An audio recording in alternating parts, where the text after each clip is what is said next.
Big pass 9 நிறைய பேர் வந்து சீசன் 8 வரைக்கும் தான் பார்த்தாங்க. 9 பார்க்கல. அதுக்கான மெயின் ரீசனா நீங்க என்ன நினைக்கிறீங்க? ஆக்சுவலா எல்லாரும் வந்து ஸ்டார்டிங் வந்து சீசன் 9 வந்து பார்க்கல, அதுக்கப்புறம் நடுல பார்க்க ஆரம்பிச்சாங்க because of Divya and Sandra.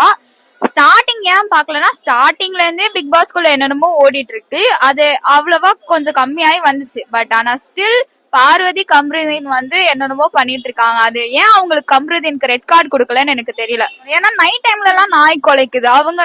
அது பிக் பாஸ் எவ்வளவு ஷோ குழந்தைங்களும் பாக்குறாங்க. பார்வதிய வந்து ஷோ விட்டு வெளில அனுப்புனா நல்லா இருக்கும்னு தோணுது. ஏன்னா அவ ஒண்ணு சொல்றா, அதை அக்செப்ட் பண்ண மாட்டேங்கிறா. ஆனா அவ பண்றது கரெக்ட்னு மத்தவங்களை மேனிகுலேட் பண்ண ட்ரை பண்றா. ஏன்னா ஒரு வாட்டி வந்து பால் இதெல்லாம் கட்டாச்சு, டீ காஃபி எதுவும் பண்ணக்கூடாதுன்னு சொல்லிட்டு ஒரு ரூல் வந்தப்போ கஞ்சி தானே குடிச்சிங்க அப்படின்னு கம்ருதீனும் பார்வதியும் ஹோல் பிக் பாஸ் ஹவுஸே இது பண்றாங்க.